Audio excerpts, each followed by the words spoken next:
Welcome to Hood Champion Boxing and Sports. Time for the boxing roll-up. In case you didn't know, well now you're gonna know. Eddie Hearn and Dana White. Who would have thought that these two would really be talking about getting in the ring and fighting? In case you didn't know, it looks like there could be $30 million apiece for both of these guys. Dana White called out Eddie Hearn and basically called him the P word. Eddie Hearn took offense to that. And Eddie Hearn said, you know what? I'll fight him. So now fans are saying, we're going to get a $30 million spectacle, or what would be a $60 million spectacle, because each of them will get $30 million. Or are we going to get a super event? Now, the idea of Eddie Hearn versus Dana White stepping into a boxing ring sounds almost unreal, but that's exactly why, it's getting some traction. Both men come from combat sports backgrounds. Hearn has lived inside boxing promotion. White's built the UFC into a global powerhouse, but both of those guys, when they were younger, they both boxed. They both can box. Now, with Turkey Al-Sheikh reportedly willing to fund a massive event, fans are asking, is this a gimmick? Or is this going to be a record-breaking spectacle? You're talking about, $1 or $2 million, 1 or 2 million pay-per-view sales. Possibly, Now, of course, most fans see it as pure entertainment, two businessmen settling competitive pride. Others believe curiosity alone could drive massive pay-per-view buys. In today's era, spectacle often sells just as much as sport. But I ain't gonna lie. I'm not gonna lie. Let me take a little drink of this here real quick. I think I got Eddie Hearn in this fight. 6'6". The jab, the right hand. He's in the gym. He trains twice a day. Eddie Hearn wants to be. I think he's a fighter anyway. I think Eddie Hearn would take Dana White. People think Dana White has this MMA background. No, he has a boxing background, but he is pretty damn good. But it would be interesting. Basically, Dana White, what is he, like 5'9" or some shit? Fighting Eddie Hearn, who's 6'6". That's like Keith Thurman fighting Sebastian Fundora. I mean, goddamn. But I tell you what, I'd be watching it. It'd be hilarious to check it out. Anyway, keep your ears peeled because that's what they're working on at this moment. Now, moving on. And I'm not going to talk a lot about this because we're talking so much about it at night. But I'll just say this. This shit with Claressa Shields, Caroline Dubois, and Baumgardner, I'm starting to wonder, is this just drama or strategy? A lot of tension around Baumgardner has sparked major debate. Some fans believe Shields and Dubois bringing up past controversies is strategic. Others push back saying, it's simply part of fight promotion and rivalry. Everybody need to chill out. I'll say this. The comparison to Hannah Gabriel is something fans have brought up, pointing to how repeated narratives, fair or not, can shape public perception long term. Where Hannah Gabriel had the failed PED test, missed out on the Claressa Shields rematch, and how even though Hannah Gabriel was cleared of wrongdoing, Claressa continued to trumpet as loud as she possibly could how Hannah Gabriel is a drug cheat. And eventually we feel like that's what ruined Hannah Gabriel's career. Now with Alycia Baumgardner, fans are pointing out, they're like, well, hold on. It's like history repeating itself. The difference is this is with Alycia Baumgardner. Claressa, and now with Dubois, is talking a whole lot about a failed PET test that was, where she was cleared of any wrongdoing. So they feel that's not fair and how it can shape public perception long term. And a lot of fans have lost respect for Claressa. Well, they have already lost respect for Claressa and have lost respect for Caroline Dubois. So I think the bigger question becomes, is this competition or reputation warfare? And bottom line is, do you think this is fair or not? Something else that I think is, we need to question the fairness, is Brian Norman Jr. potentially being in the queue to face Rolly Romero. Now, some people feel, this isn't fair, Brian Norman Jr. is going to knock out Rolly. But nah, others of us feel this isn't fair for Brian Norman Jr. to come off a loss to go into a fight with Rolly, because Rolly has evolved and he has the kind of power he's going to land on Brian Norman Jr. And most people feel Brian Norman Jr. Isn't going to respond well. I'll tell you this. I like Brian Norman Jr. I call him Tranquilize Man because he has freakish power. But I just think it's a risky move. Brian Norman Jr. potentially facing Rolly, that shit has me split, you know. Because I know Rolly brings that raw power. He's unpredictable. Norman brings the skill, brings structure. He's working Ronnie Shields, so maybe he brings a little bit more. But here's the issue. Power erases mistakes instantly. Fans question if this matchup feels like it's too dangerous too soon. Others argue a win over Rolly fast tracks Norman into stardom. I'm going to tell you this. It's chances make champions, right? So you got to applaud, what's his name, Brian Norman Jr. for entering these discussions. But I'm just going to be honest with you. I think this is a very difficult fight for Brian Norman Jr. I think people need to stop underestimating Rolly, thinking that he's the weakest fighter at 147, the weakest champion. There's a reason why nobody's in a rush to fight that guy, because he's got something special about those hands. Now, understanding this 154-pound chessboard, I mean, you just watch the moves. It's crazy. Ennis is facing Zayas. Most feel Ennis wins. Spence is facing Tszyu. People are 50-50 on that, but I would think that the people who feel Spence is going to win, they speak with more confidence. Now, the thing is, whoever wins out of that fight could be facing each other or could be facing the winner of Fundora and Josh Kelly. Now, I'm going to say this. It's almost like a tournament-style narrative when you look at the 154-pound division and who's facing who and what exactly is going on. But I'll tell you this. I don't think none of them are messing with Fundora. Just my opinion. I'm trying to think if Ennis wins, him and Fundora, Ennis probably has the best chance. I mean, he really does. But at the end of the day, Fundora is the king. You know, he's the king of 154 right now. You can't help but favor him to beat everybody. The unusual height, volume punching, constant pressure. Shit, sometimes it even feels that Tim Tszyu, if Tim Tszyu had to fight Fundora a third time, I think Tim Tszyu would be shaking in his boots. I think Ennis is the one that has the tools to beat him. You know, that's just my 2 cents. I think Ennis is the guy. Doesn't mean he beats him. I just think he has the tools. But I'm going to be paying attention to the 154-pound chessboard and see how the pieces are being moving around. But that's what I got. I got Fundora beating everybody. That's just me. But, you know, maybe Boots can do it. But I just be honest with you, I don't know. But if Fundora stays behind that jab, it's going to be a problem for everybody. For everybody. Now, moving on. I'm so glad to see Mosley Jr. back in the mix. So glad to see him back in the mix. Getting another opportunity with Zuffa. Bohachuk's over on Zuffa. I mean, Mosley and Bohachuk is seen as uphill. But fans are favoring Bohachuk in this matchup. It's just the power, the pressure, the pace, volume of punches. And he can fight, and he's strong. So Bohachuk he's a hard goddamn nut to crack, you know. Then with Mosley Jr., path to victory, got discipline, got movement, avoiding exchanges. But I just think he gets hit too much. And I think with the volume of punches and the pressure from Bohachuk, I really feel Mosley Jr., as much as I want him to win, I think he gets stopped.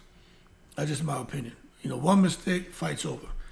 But you just don't know. It's boxing. The best fighter doesn't win. It's the boxer who fights the best on that night. Maybe it's Mosley Jr. But I tell you what, if he gets that win, that's a huge win. Huge win. Now, Wardley and Dubois. Okay, Wardley and Dubois.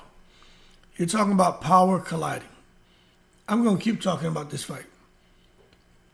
One day I think Wardley wins, next day I think Dubois wins. But one thing I'll tell you is, this fight is pure danger. The fan narrative is that Wardley has the confidence and has a chin. Dubois has the power, but they question his resilience, question his confidence.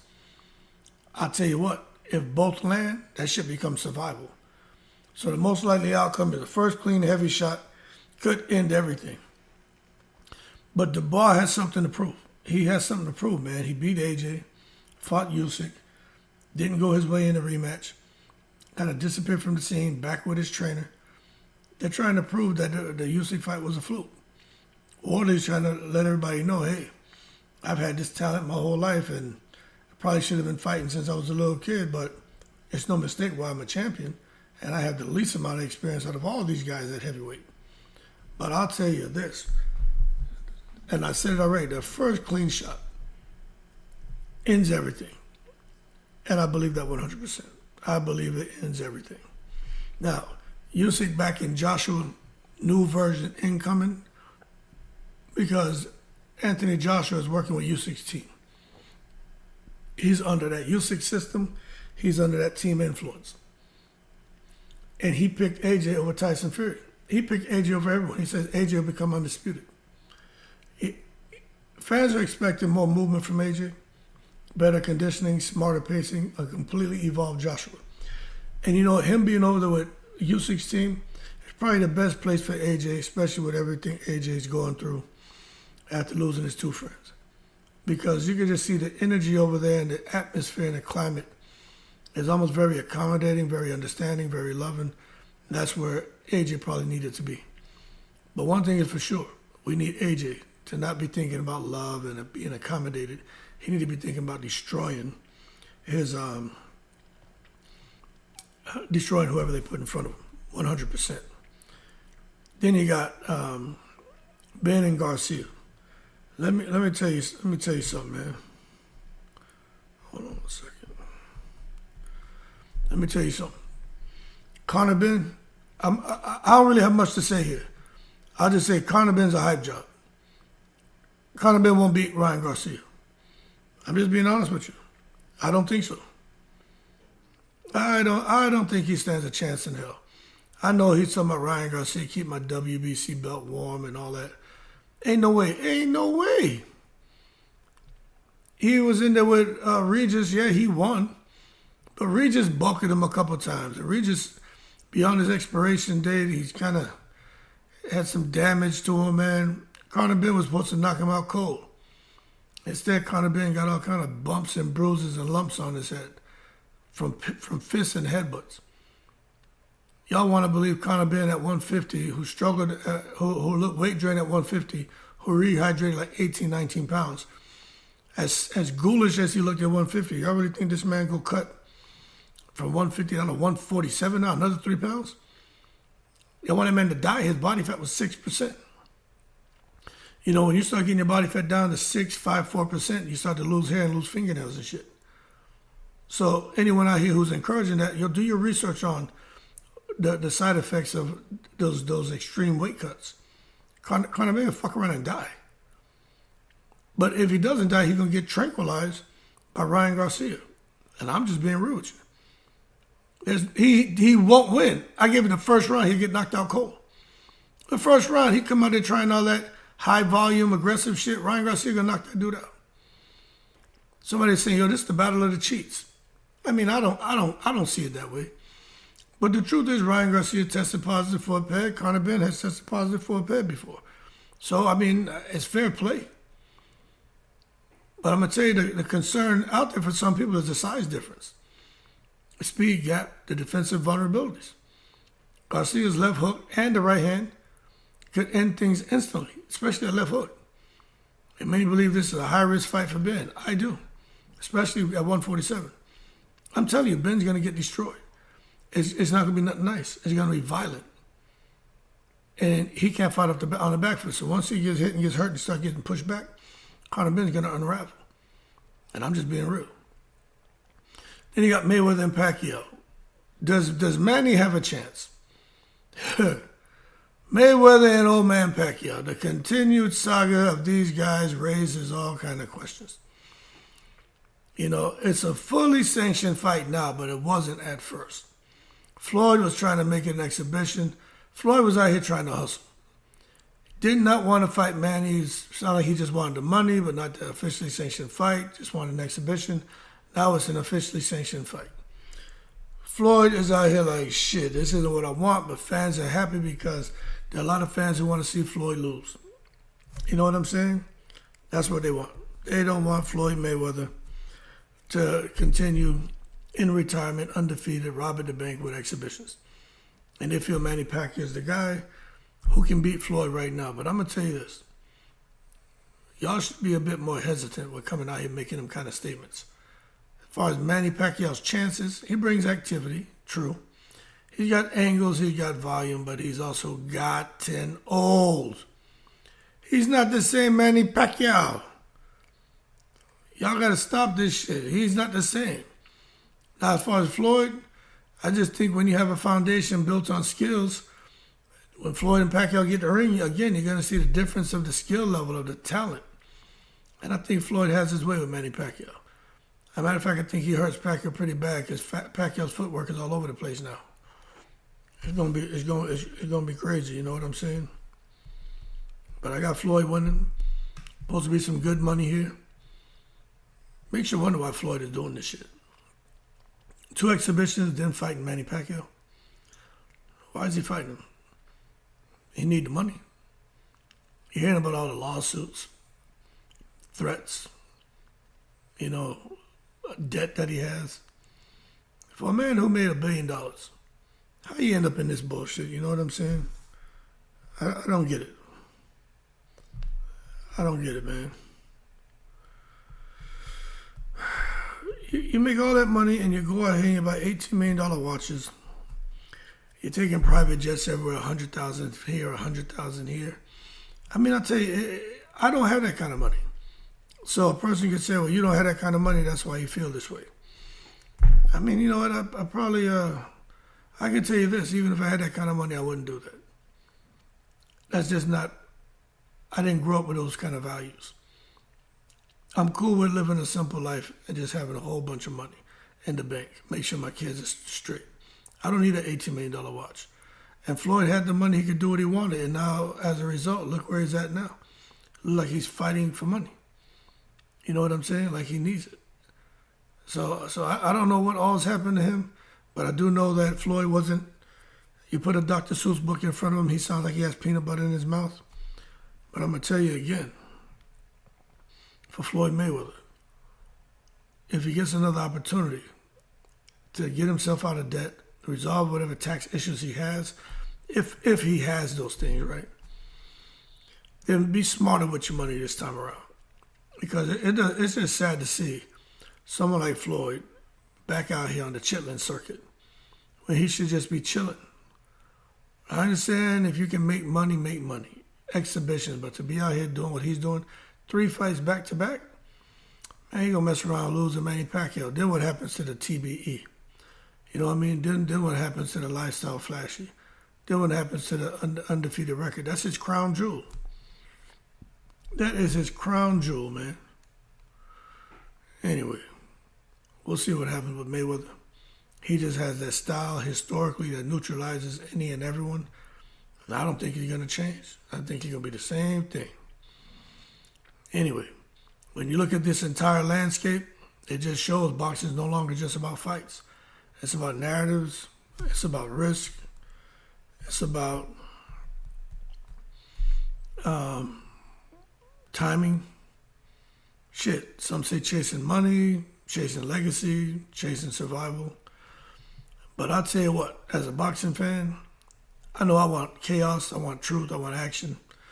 And I think we're going to get that with these upcoming fights and some of the fights that are being discussed right now. Anyway, that's the boxing roll-up. Y'all keep cool. I'm in the breeze.